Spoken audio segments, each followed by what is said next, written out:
우리가 성경 통독을 자주 하려고 해요. 그렇죠? 마음은 항상 1월 1일이 되면 올해는 성경 한번 꼭 읽고 시작한다라고 생각을 합니다. 근데 성경 통독을 하면서 힘들어하는 부분들이 있습니다. 그거는 제일 먼저 닥치는 고비가 언제냐면 출애굽기 20장 이후에 나오는 율법 성막에 관련된 부분들이 까다롭기 때문에, 그리고 어렵기 때문에 거기에서부터 먼저 어려워합니다. 그리고 나면 바로 레위기가 있습니다. 힘들죠. 또 그리고 나서 조금 더 읽으면 신명기가 떡하고 버티고 있습니다. 그 신명기라는 산을 넘고 나면 그러면 어떻습니까?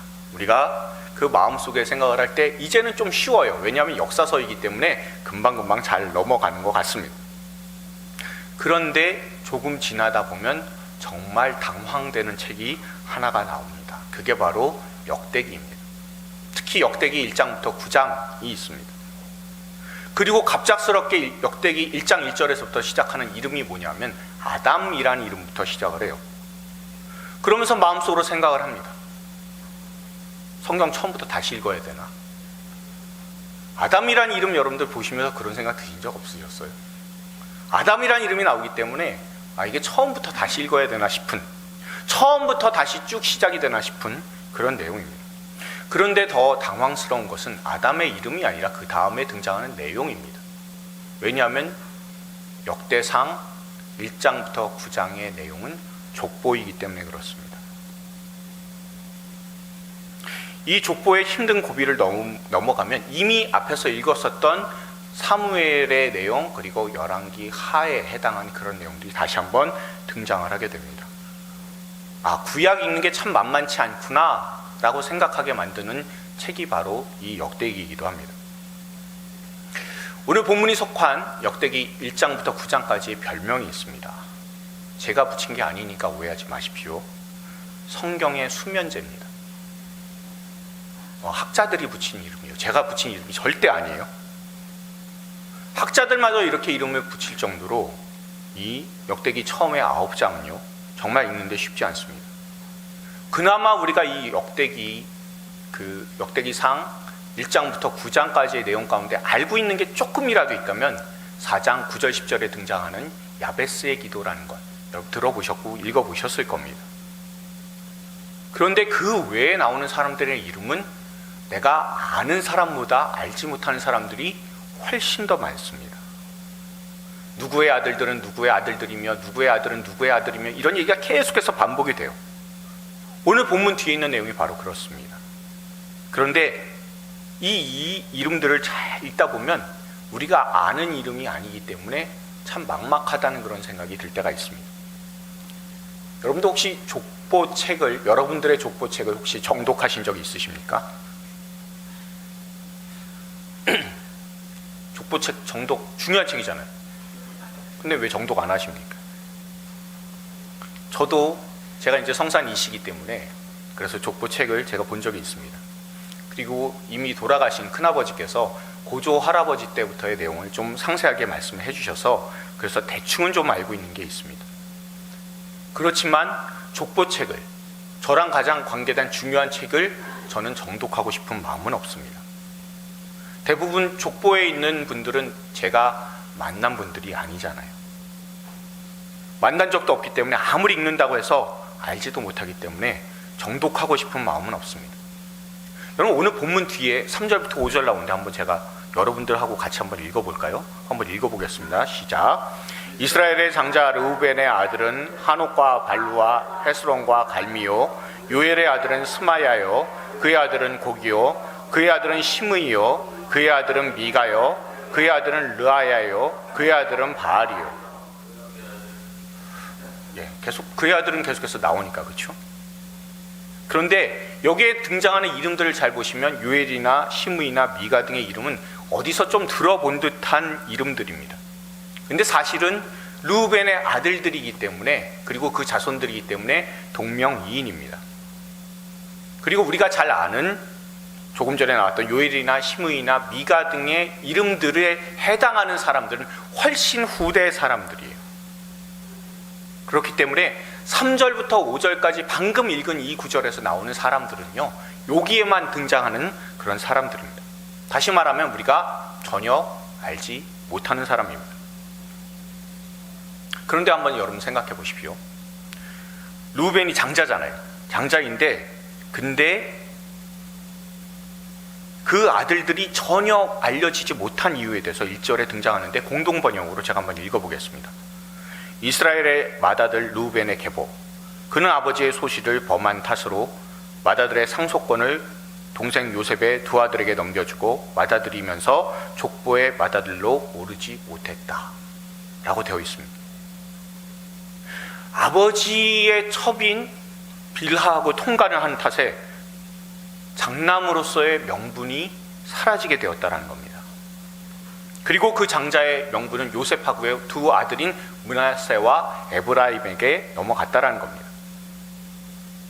여러분, 그렇게 된다면 요셉이 그 집안에서 가장 성공한 사람이에요. 그 당시에는. 그렇죠? 그렇게 되었기 때문에 장자권이 넘어가는 것은 당연하다라고 우리가 생각할 수 있습니다. 그런데 참 이상한 거는요, 요 부분만 나와 있지 않는다는 거죠. 요셉의 아들들이 장자권을, 상속권을 가지게 되었다고 하면서 2절은 묘하게 기록을 하고 있습니다. 2절을요, 유진 피터슨의 메시지를 통해서 우리가 한번 다시 한번 확인해 보도록 하겠습니다. 우리가 같이 한번 읽어보겠습니다. 유다가 형제들 중에 가장 강하고 그의 가문에서 다윗 왕이 나왔지만 맏아들의 권리는 요셉에게 있었다. 아멘. 여러분, 가장 강하다라고 번역된 단어는 히브리어로 가바르라고 하는 그런 단어입니다. 강하다, 우세하다라는 단어를 공동 번역에서는 뭐라고 번역을 하게 되냐면 세력이 컸다라고 번역을 하고 있습니다. 그러면 우리는 생각할 때, 이 구절만 통해서 생각할 때는 유다가 세력이 큰 사람이고 그리고 가장 강성한 집안이다라고 생각할 수가 있습니다. 그런데 조금 이따가도 살펴보겠지만 유다의 아들들은 우선은 엘과 오난과 셀라가 있어요. 그런데 이 중에 오난과 그리고 장남인 엘은 죽었습니다. 셀라만 생존을 했어요. 그러다가 며느리 다말을 통해서 베레스와 세라를 얻었습니다. 여러분, 역대기 2장 3절 4절에서는 이렇게 되어 있어요. 유다의 아들은 에르와 오난과 셀라니 이 세 사람은 가나안 사람 수아의 딸이 유다에게 낳아준 자요 유다의 맏아들 에르는 여호와 보시기에 악하였으므로 여호와께서 죽이셨고 유다의 며느리 다말이 유다에게 베레스와 세레를 낳아주었으니 유다의 아들들이 모두 5이더라 라는 거예요. 그런데 우리가 보는 대로, 알고 있는 대로 에르와 오난은 죽었습니다. 그러면 아들이 몇 명이죠? 3명이 되는 거예요. 그렇죠? 그러면 아까 읽었을 때 우리 르우벤의 아들들이 당장에 4명에서 5명 나옵니다. 숫자상으로 강성하지 않다라는 의미입니다. 그렇죠? 그런데 어떻게 유다가 강성하다, 우세하다, 세력이 크다라는 그런 이름을, 그런 칭호를, 그런 평가를 얻게 되었을까요? 그렇다면 우리가 알고 있어야 되는 게 뭐냐면 유다에게 붙여진 가장 뛰어나다라는 게 무엇을 의미하는지 우리가 알아야, 그래야 분명히 이 말씀의 의미를 알 수 있을 겁니다. 왜 유다가 혈통으로는 제일 먼저 르우벤을 제치고 그리고 실력으로는 요셉을 제치고 가장 중요한 지파가 되었으며 그 혈통을 통해서 왜 다윗이 등장하고 마침내는 거기에 예수 그리스도께서 왜 오시게 될 수 있는지를 우리가 깨닫게 되는 겁니다. 우리가 이것을 하나하나 따지듯 묵상을 하면서 왜 유다 지파를 통해서 예수님께서 오셨느냐라는 것을, 그리고 또한 그렇게 오신 예수님을 더 가깝게 느낄 수 있는 그런 시간이 될 수 있기를 소원합니다. 제가 여러분이요, 저나 여러분이 만약에 야곱의 넷째 아들 유다라면 가장 부끄러워해야 될 그런 사건이 무엇입니까? 어떤 게 있습니까? 말하기도 미묘하죠, 그렇죠? 아들이라고 얘기하기도 그렇고 손자라고도 말하기도 애매한 베레스와 세라가 그 집안에서 태어났다는 겁니다. 그럼 마태복음 1장 2절하고 3절 한번 우리가 잘 알고 있는데 한번 읽어볼게요. 아브라함이 이삭을 낳고 이삭은 야곱을 낳고 야곱은 유다와 그의 형제들을 낳고 유다는 다말에게서 베레스와 세라를 낳고 베레스는 헤스론을 낳고 헤스론은 람을 낳고. 아멘. 마태복음 1장에 등장하는 족보예요. 여러분, 마태복음 1장은 신약이잖아요. 신약의 첫 책입니다. 첫 책 1장이에요. 제일 처음에 족보가 등장을 하고 있습니다. 그러면서 누가 누구를 낳고 누가 누구를 낳고 이렇게 넘어갑니다. 그런데 이 족보들 가운데 주로 남자들의 이름만 등장을 하지만 이름이나 아니면 여인이라고 칭해지는 사람이 5명이 등장을 합니다. 제일 먼저 테이프를 끄는 사람이 누굽니까? 유다예요. 그렇죠? 유다가 제일 먼저 테이프를 끊고 그 다음에 우리가 살몬과 보아스와 다윗과 그리고 예수님의 그 아버지 되는 그 요셉이 있습니다. 이 중에 나쁜 혐의가 없는 사람은 어떤 사람입니까? 살몬하고 보아스하고 마리아의 남편인 요셉입니다. 살몬하고 보아스 같은 경우에는 그저 이방 여인하고 결혼을 했을 뿐입니다. 마리아의 남편인 요셉은 예수님께서 동정녀 탄생을 하셨기 때문에 나쁜 게 없어요. 그렇죠? 그러면 여러분들 한번 생각해 보십시오. 가장 문제가 생길 법한 사람은 유다하고 다윗입니다. 얘기가 좀 다른 사람들이에요. 우리가 내용들을 알고 있으니까요. 여러분 그거 보시면서 성경 보시면 이런 생각 안 드십니까? 그냥 유다는 베레스와 세라를 낳고 다윗은 솔로몬을 낳고라고 하면은 좋잖아요. 왜 굳이 유다하고 다윗의 약점이 될 만한 부분들을 되짚고 있을까요? 구약을 읽으면 복잡하기도 해서 잘 몰라서 신약부터 읽는 사람들이 참 많이 있습니다. 근데 성경에 나오는 인물들 가운데 조금 실수한다든가 죄악이 있다든가 한다면 하나님께서 좀 덮어주시면 안 될까라는 생각이 들 때가 있어요. 그런데 하나님께서는 이상하게 모든 걸 다 드러내 버리시는 겁니다. 이 마태복음 1장 2절 3절에서부터 거기에서부터도 벌써 잘못된 부분들이 분명히 드러나고 있습니다. 가끔씩 그런 생각 안 드십니까? 우리가 예수님을 잘 믿으려고 노력하는 사람들이잖아요. 잘 믿으려고 하는데 그렇기 때문에 주님께서 하나님께서 우리의 오점이나 잘못이나 이런 부분들은 그냥 좀 넘어가 주셨으면 좋겠다라는 생각, 그런 거 들지 않으십니까? 허물들이 있을 때 하나님 그냥 좀 넘어가 주시지, 그걸 왜 다 밝히셔야 됩니까? 라는 원망이 들 만한 생각들도, 그런 일들도 참 많이 있는데, 그런데 하나님께서는 절대 그런 일이 없으십니다. 하나님께서는 성경에서부터, 그것도 예수님의 족보에서부터 찝찝한 부분들은 다 드러내고 계시는 겁니다. 여러분 신약 성경 맨 처음의 모습이 바로 그런 모든 것들을 다 드러내고 계시기 때문에 우리가 이것을 보면서 느껴야 되는 게 뭐가 있냐면, 잘못한 게 있으면 무조건 다 하나님께 회개해야 된다는 겁니다. 무조건 다 회개를 하시고, 또 하나님께서 그거 안 밝혀주셨으면 감사하겠지만 밝혀주시는 하나님께, 그것 때문에 우리가 망신을 당하는 경우들도 종종 있지만 그렇게 모든 것들을 폭로하셔서라도 그래도 우리를 올바른 길로 인도하시고 이끄시는 그 하나님의 마음을 우리가 감사할 수 있는 여러분들 되기를 소원합니다. 여러분, 다윗은요, 우리가 알다시피 우리아의 아내 밧세바하고 간음을 저질렀습니다. 그리고 나서 우리아를 모함해서 죽게 만들었습니다. 그리고 그때 간음해서 생긴 아이는 7일 만에 죽었습니다. 그렇지만 거기에서 그 집안에서 그 밧세바에게서 솔로몬이 나왔습니다. 여러분 이걸 생각해 보면 솔로몬이 자랑스러운 아들일 수도 있지만 다윗에게 있어서의 최대의 오점일 수도 있습니다. 여러분 유다도 마찬가지 아닙니까? 아내가 죽었습니다. 그리고 나서 며느리인 다말이 속여서 모르는 상태였다고 하지만 어쨌든 아들이라고 부르기도 애매하고 손자라고 부르기도 애매한 아들들을 낳았습니다. 그것도 쌍둥이로 얻었습니다. 좋았을까요? 난처한 것 아닙니까? 그렇지만 유다에게도 굉장히 큰 아픔이 있다는 사실을 우리는 창세기 38장에서 발견할 수 있습니다. 저와 여러분 창세기 38장 1절을 한번 읽어볼 수 있기를 소원합니다. 같이 읽겠습니다. 그 후에 유다가 자기 형제들로부터 떠나 내려가서 아둘람 사람 히라와 가까이 하니라. 아멘. 여러분 읽으셨는데 뭐 좀 이상한 거 못 느끼시겠어요? 그러니까 성경이 우리가 주는 함정이 하나 있어요. 이거 하나님의 말씀이기 때문에 그냥 우리가 잘 생각 안 하고 하나님의 말씀이니까 믿어야 된다라고 해서 그냥 다 반응하면서 읽으시는 건 좋습니다. 근데 왜 이렇게 되었을까라는 것에 대해서는 한 번씩 생각해 볼 수 있기를 소원합니다. 자, 보십시오. 유다가 지금 현재 어떻게 됐다고요? 어떻게 됐어요? 자기 형제들로부터 떠났습니다. 아버지 야곱의 집에서부터 떠났습니다. 그 가족에게서 떠나 이방 사람과 결혼하게 되었다는 겁니다. 하나님께서 함께 하시는 가족인 그런 야곱에게서 떠난 사람이 바로 유다입니다.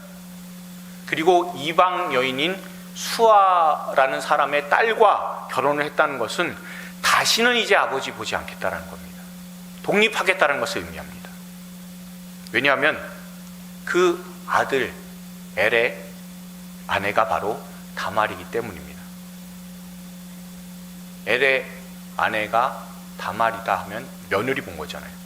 그럼 며느리 볼 때까지, 그러니까 자식을 낳고 며느리 볼 때까지, 그러면 꽤 오랜 시간을 야곱에게서 떠났다라는 것을 의미함을 우리가 알 수 있고요. 또한 그렇게 해서 떠났기 때문에 다시는 아버지께 돌아가지 않겠다라고 생각하고 있는 겁니다. 그럼 야곱이 왜 집을 떠났을까요? 정확히 알 수는 없지만 여기 나오는 그 후에라는 그런 표현이 왜 떠나게 되었는지를 유추해 볼 수 있게만 합니다. 여러분, 그 후에라는 그 말이 있으면 우리가 생각해야 되는 건 뭡니까? 그 후에면 바로 앞에 있는 내용하고 연결을 해서 봐야 된다는 것을 의미하잖아요.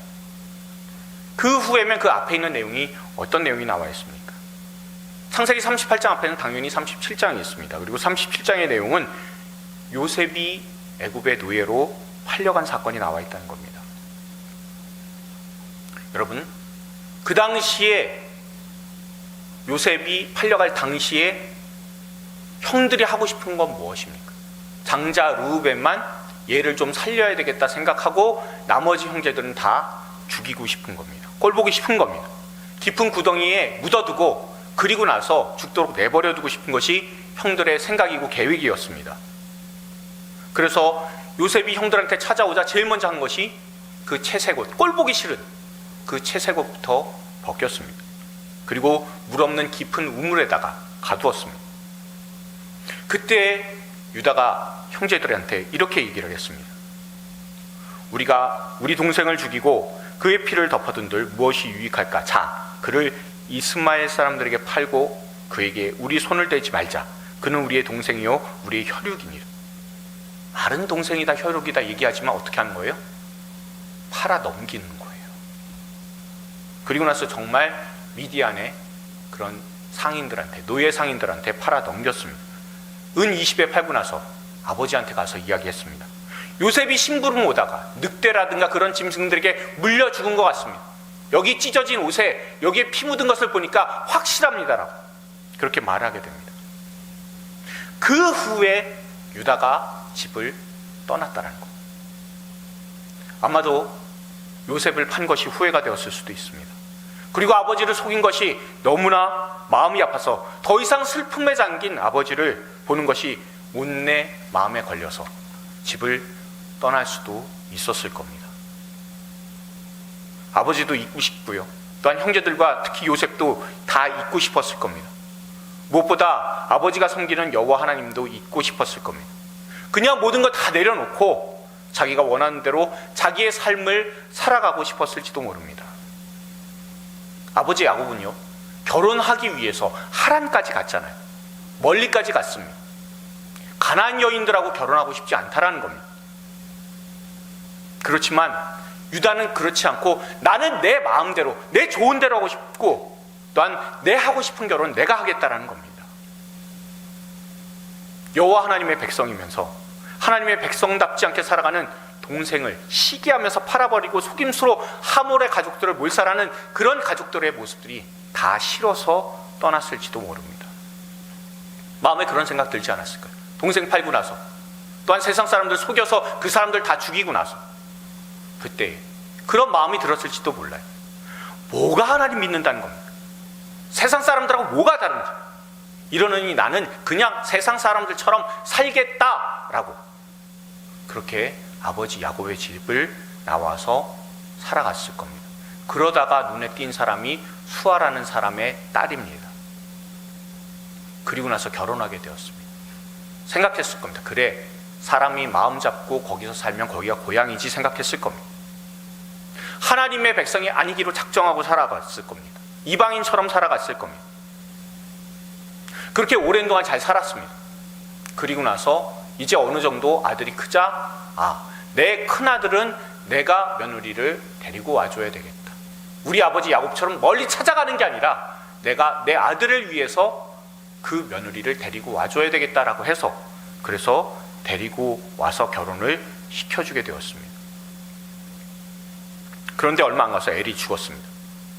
그냥 죽은 것이 아니라 우리가 아까 읽은 대로 보시기에 악해서 하나님께서 죽이셨습니다. 결혼한 지 얼마 안 돼서 장남이 죽었을 때 유다는 어떤 생각이 들었을까요?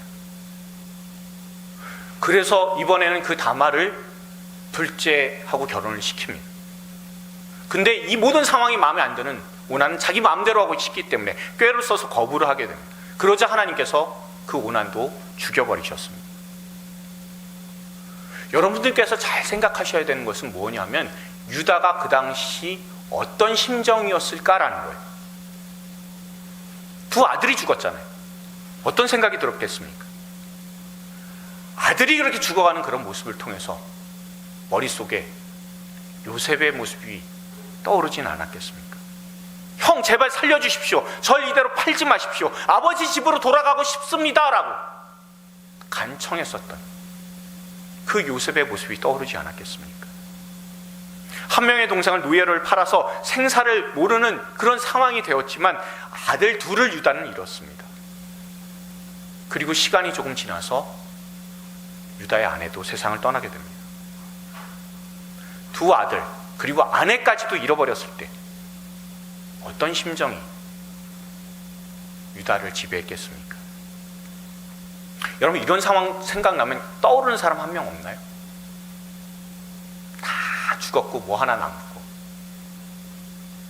예, 맞습니다. 나오미하고 룻이죠. 나오미의 남편 엘리멜렉이 죽었습니다. 그리고 두 아들 말론과 기럨도 죽었습니다. 근데 그 옆에는 이방인 며느리 룻이 있잖아요. 유다 생각해 보십시오. 어떻습니까? 아내를 잃었습니다. 그리고 두 아들도 엘과 오난 죽었습니다. 그리고 남은 사람 누구예요? 이방 며느리 다말이에요.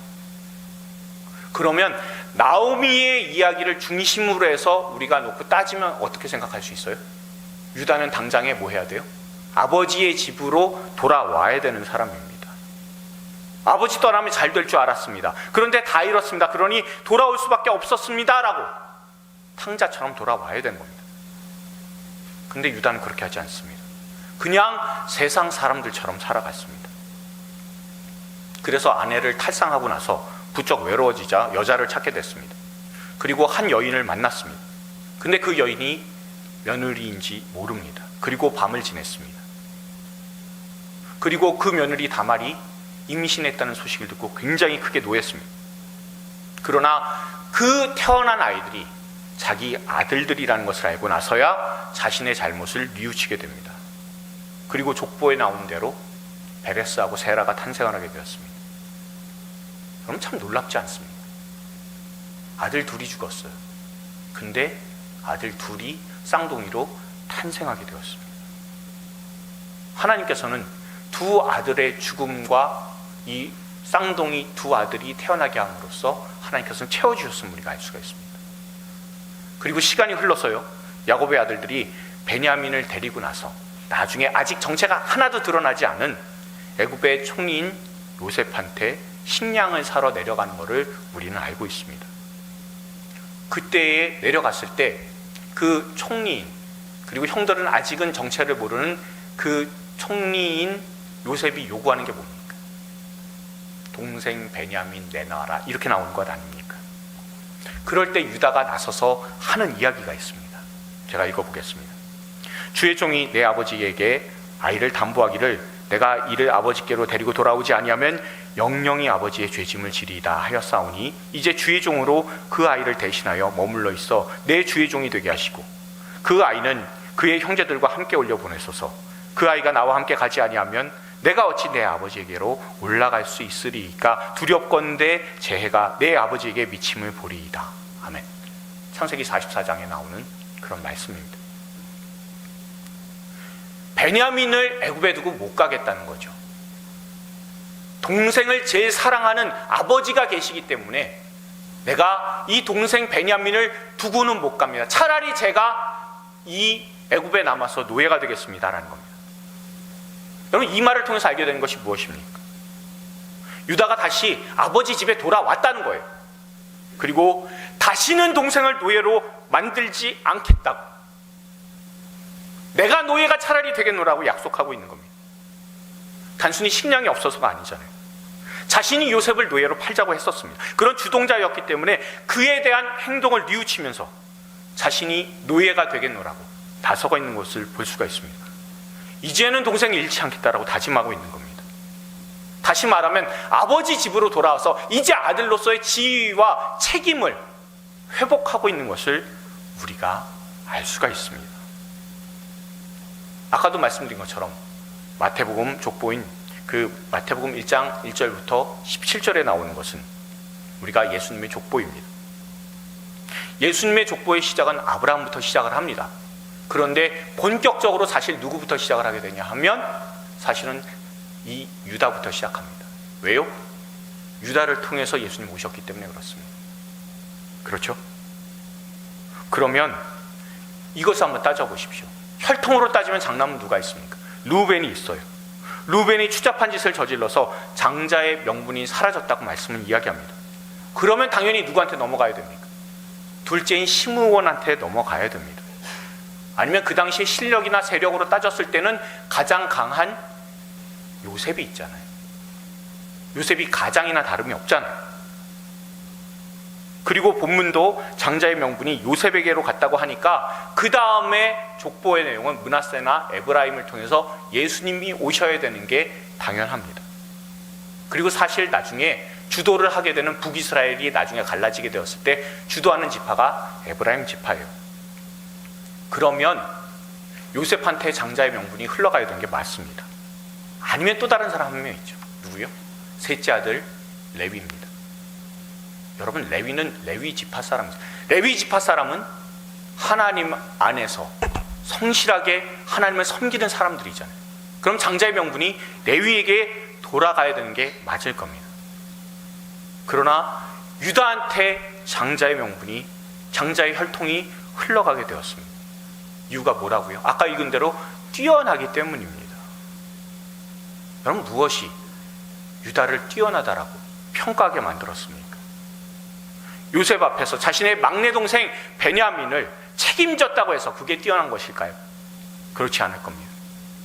유다는 이미 자신의 가족 공동체를 떠난, 그래서 세상 사람들처럼 살아보겠노라고 결정한 좋지 못한 과거가 있습니다. 그것 때문에 하나님께서 두 아들을 죽이셨습니다. 악해서요. 여기에 도저히 씻을래야 씻을 수가 없는 부끄러운 과거인 며느리에게서 낳은 아들들이 있다는 거예요. 어느 걸 봐도 뛰어난 게 하나도 없는 사람입니다. 뭐가 뛰어납니까? 뭐가 뛰어나서 거기서 다윗이 나오고, 뭐가 뛰어나서 그 족보를 통해서 예수님이 오셨겠습니까? 근데 제가 아는 게 하나 있어요. 이걸 말씀드리기 전에 저와 여러분이 같이 함께 읽기를 원하는 구절이 하나 있습니다. 우리가 잘 아는 로마서 5장 20절 21절 구절을 같이 읽도록 하겠습니다. 율법이 들어온 것은 범죄를 더하게 하려 함이라. 그러나 죄가 더한 곳에 은혜가 더욱 넘쳐나니 이는 죄가 사망 안에서 왕노릇한 것 같이 은혜도 또한 의로 말미암아 왕노릇하여 우리 주 예수 그리스도로 말미암아 영생에 이르게 하려 함이라. 아멘. 저는요, 성경에서 저랑 제일 비슷한 사람 꼽으라고 하면 야곱을 꼽습니다. 그런데 오늘 본문을 보니까 유다도 만만치 않아요. 제가 그냥 말씀드리는 거 아닙니다. 목사님들 가운데 한 98% 정도는 선한 과정을 거치시고 기도도 열심히 하시고 남들보다 남다른 열심이 있으셔서 하나님께서 구별시켜 주셔서 목회하시는 분들입니다. 그런데 한 2% 정도는 목사 안 시켜놓으면 제대로 예수 믿지 못할 것을 아시기 때문에 목사를 시켜놓은 사람이 2% 정도 있습니다. 저는 누누이 말씀을 드리지만 저는 그 2%에 들어가는 사람입니다. 지독히도 양가 부모님 속을 썩였습니다. 아내의 속도 썩였습니다. 여기에 그치지 않고 하나님의 속도 무척 많이 썩여본 사람입니다. 하나님의 속을 썩여봤기 때문에 아는 게 하나 있습니다. 그게 바로 하나님의 마음입니다. 하나님을 너무 많이 속을 썩이다 보니까 하나님을 조금 더 깊이 살갑게 체험을 해본 사람입니다.